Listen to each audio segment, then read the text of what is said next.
શ્રી કૃષ્ણ પાસે અશ્વત્થામા આવ્યા. અશ્વત્થામા કૃષ્ણ ભગવાનને કહે છે, આપે દુર્યોધનને પણ આપ્યું, અર્જુનને પણ કંઈક આપ્યું, તો મને પણ કંઈક આપો. એટલે કૃષ્ણ કે તારે જોઈએ છે શું? એ કે સુદર્શન ચક્ર આપો. એ માગી લેવાય કોઈનું? કૃષ્ણનું સુદર્શન ચક્ર જ માગી લીધું. કૃષ્ણ ભગવાન કે વાંધો નહીં, પડ્યું છે, લઈ જા. અશ્વત્થામા સુદર્શન ચક્ર ઉપાડવા ગયા, હલ્યું પણ નહીં.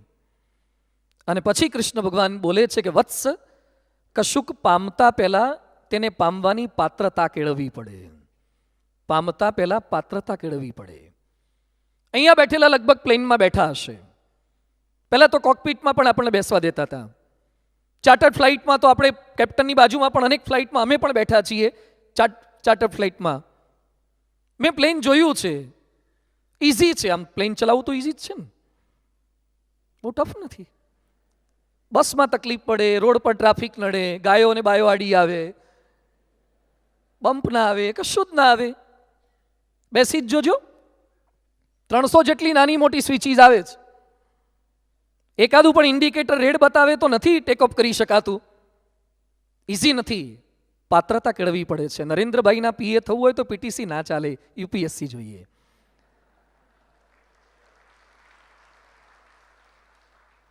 તમારે પાત્રતા કેળવવી પડે છે એ લેવલ પર પહોંચવા માટે. રાજકોટમાં શા માટે રાજકુમાર કોલેજની સ્થાપના કરવામાં આવી હતી? રાજકુળમાં જન્મ્યા છો એટલે અધિકારી ચોક્કસ છો, પણ પાત્રતા કેળવજો તો રાજપદ મળશે. રાજકુમાર કોલેજ ટ્રેનિંગ માટે આપવામાં આવી. સીએમ થયા પછી પણ તમારામાં ઇમ્પ્રુવમેન્ટ શક્ય છે અને જરૂરી છે.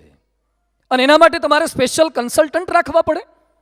Appearance, look like, behaviour, attitude, speech, there are the different parameters.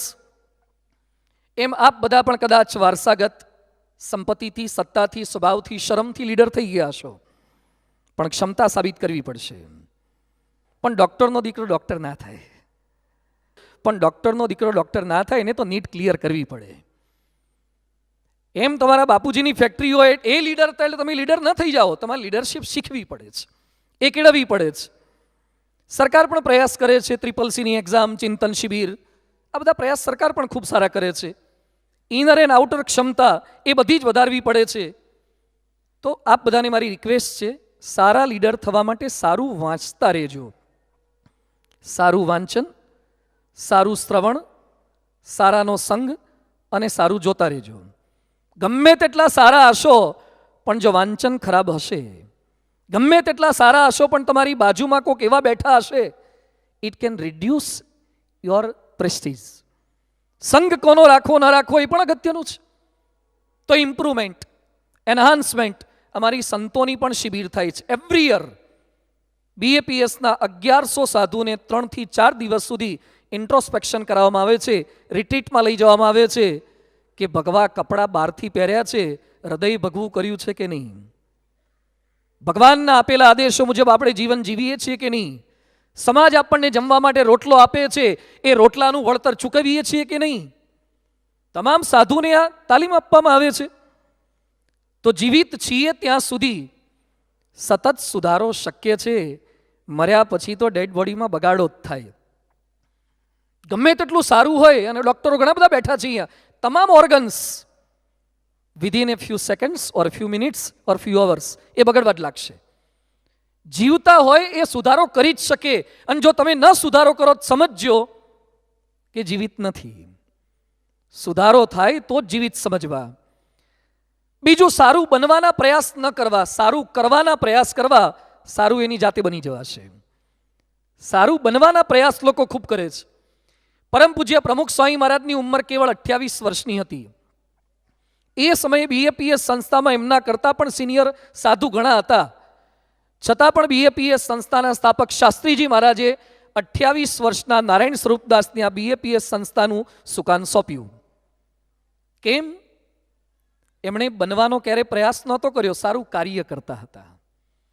બનાવી તો તમને લોકો દેશે, સારું કાર્ય કરશો તો. ઘણા લીડર બનવા માટે લોબિંગ ખૂબ કરે, સેન્સ મોકલાવતા હોય છે ને કોર્પોરેટર માટે, ધારાસભ્ય માટે. એને લીડર થવું છે એટલે ક્યાંક ને ક્યાંક રેફરન્સ જોઈએ છે. તમારે લીડર થવા માટે લોકોના રેફરન્સ જોઈએ તો સમજો કે તમારામાં કંઈક ખૂટે છે. કોઈને રેફરન્સ વગર તમે સર્વમાન્ય થઈ જાઓ. રામને રાજ્યાભિષેક કરવાનો હતો.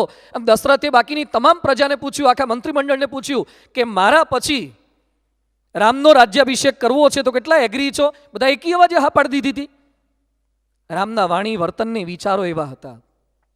તો એક આપણી ક્ષમતા રેસ કરતા જઈએ. સેકન્ડ, તમારી ક્ષમતા તો વધારો, તમારા સાથી, તમારા સ્ટાફ એની ક્ષમતા પણ વધારો. લીડર એ છે કેવળ પોતાની ક્ષમતા ન વધારે, પોતાના સાથીઓની ક્ષમતા પણ વધારે. રામાયણમાં સીતાજીની શોધ કરતી વખતે સંપાતિ ગીધે જોઈ લીધું કે સીતા લંકામાં છે. ગીધ જઈ શકે એમ નહોતા. સેતુ બાંધવાનો તો એ પહેલા સમાચાર મોકલાવાના હતા સીતાને. જામવાને બધા જ વાનરોને એકત્રિત કર્યા, દરેકને પૂછ્યું કોણ જઈ શકે. ગજ કે મારા 10 લખો, ગવે કે મારા 20 લખો. 100 યોજનનો સમુદ્ર હતો અને એ સમયે અંગદ કે છે મારા 100 યોજન લખો. 100 યોજનનો જમ્પ મારી જવું, રિટર્નનું નક્કી નહીં. તો કે એ ના ચાલે. હનુમાનજી ત્યાં જ બેઠા હતા.